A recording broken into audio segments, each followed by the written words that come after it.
A día de hoy creemos que Marte es un planeta que, siendo árido y frío, parecería que no es un candidato ideal para esa búsqueda, pero sabemos, por las investigaciones más actuales, que el pasado de Marte fue muy parecido al de la Tierra. Es decir, hace unos 4.000 millones de años, más o menos, Marte y la Tierra eran planetas muy parecidos. Tenían los dos grandes cantidades de agua, atmósfera densa, temperaturas mucho más templadas, en el caso de Marte, de lo que las tiene ahora, y eso nos hace pensar que, evidentemente, en esa época, en Marte, igual que pasó en la Tierra, la vida pudo aparecer. Por lo tanto, ese aspecto y la cercanía del planeta, lo tenemos a 7 meses y medio de viaje, hace que pensemos que es el mejor candidato para encontrar vida. Es una historia un poco larga, pero es muy bonita, porque la historia de la ciencia es una historia de descubrimientos, como todo el mundo sabe, pero sobre todo es una historia de curiosidades. El estudio de Marte se produce desde la antigüedad, desde que el ser humano comienza a mirar el cielo y empieza a intentar estudiar esos astros, intentar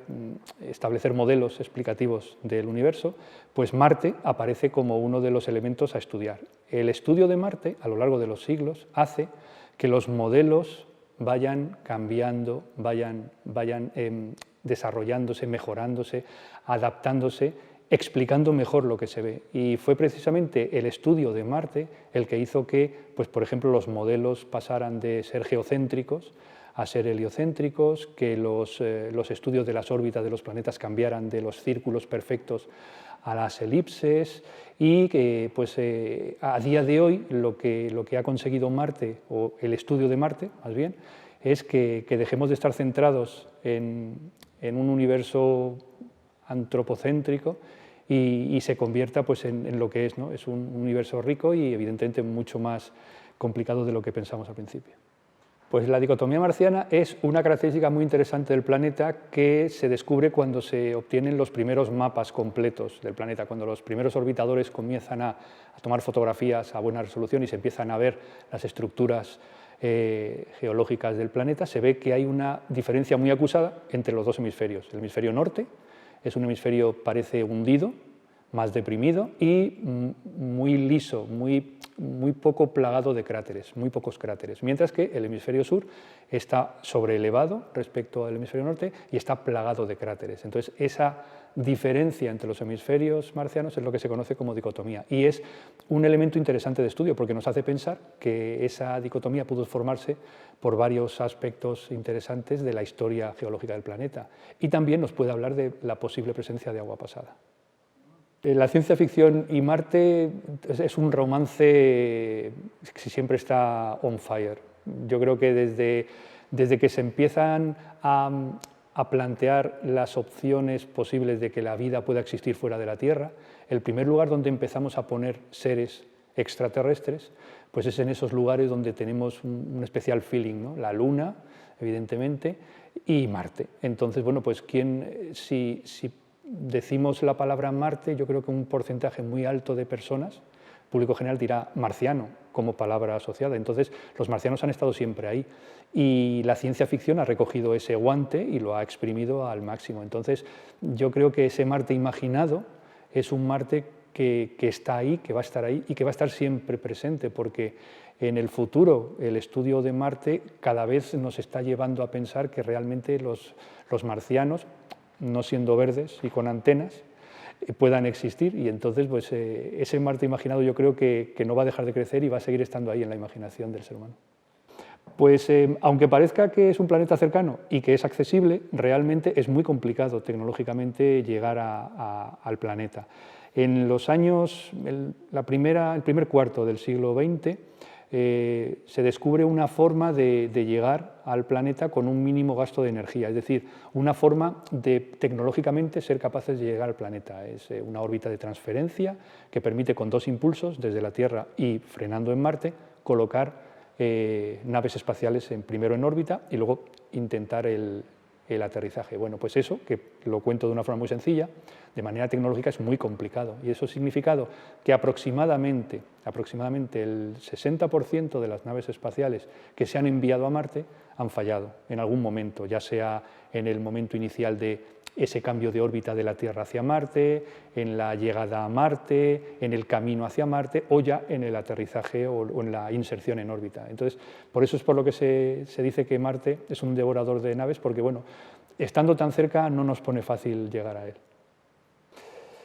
Bueno, pues la presencia de España en Marte o la relación que puede tener España con Marte ha ido cambiando. Evidentemente, como España pertenece a la Agencia Espacial Europea, participa en las misiones espaciales tanto a nivel técnico, tecnológico, como a nivel científico, con lo cual de alguna manera esa relación existe.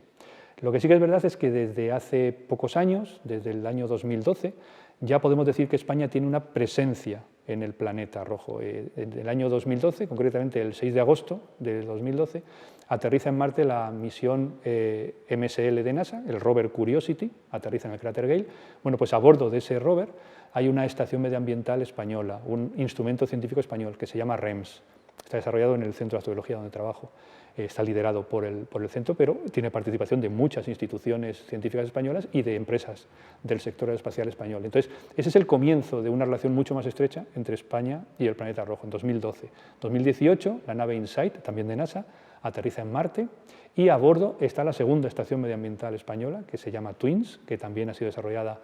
por el Centro de Astrobiología, liderando un conjunto de instituciones. Y pues esto hace que tengamos una presencia muy notoria, porque somos ahora mismo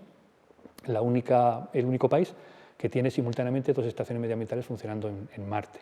Y el futuro es muy interesante, porque este año se han lanzado 3 misiones a Marte y el año que viene llegará a Marte la misión de NASA Mars 2020 con el rover Perseverance, y a bordo irá la tercera estación medioambiental española, que se llama MEDA. Con eso, si todo va bien, seremos el único país que va a tener una red meteorológica en otro planeta, y yo creo que eso es un hito muy interesante y hace que la relación de Marte y España pues sea muy, muy estrecha y muy interesante. Yo en mi libro no es que me la juegue, porque bueno, datos hay, pero sí que soy muy optimista. Evidentemente, todo lo que estamos haciendo en el estudio de Marte nos está conduciendo irremediablemente a la necesidad de que el ser humano explore Marte. Es decir, no tanto una colonización, que eso son palabras diferentes, sino exploración humana. Y entonces ahí yo, siguiendo un poco las pautas que se están viendo de las agencias espaciales, en concreto NASA, por ejemplo, pero bueno, es una cuestión internacional, yo creo que los planes se van a cumplir y que antes de que lleguemos a la mitad del siglo XXI habrá ya seres humanos que hayan pisado Marte. Lo interesante es pensar, y lo bueno es pensar que ese primer ser humano que pise Marte ya ha nacido, que tengamos eso en mente y que seamos conscientes de la importancia que tiene eso, y que, bueno, que podría ser un español o una española, esa persona que ahora nos estará escuchando o nos escuche y no le dé importancia, pero a lo mejor sea esa persona quien primero marque la huella del ser humano en Marte. En el libro lo que se habla sobre todo es del conocimiento que tenemos actual sobre Marte, pero lo coloca en un contexto histórico, porque Marte ha sido un elemento que ha formado parte de las culturas y los motores más importantes de la ciencia. Entonces eso me gusta ponerlo de manifiesto, y yo creo que en las páginas del libro he intentado que eso quede plasmado, la importancia que ha tenido Marte para el desarrollo de la ciencia, por un lado,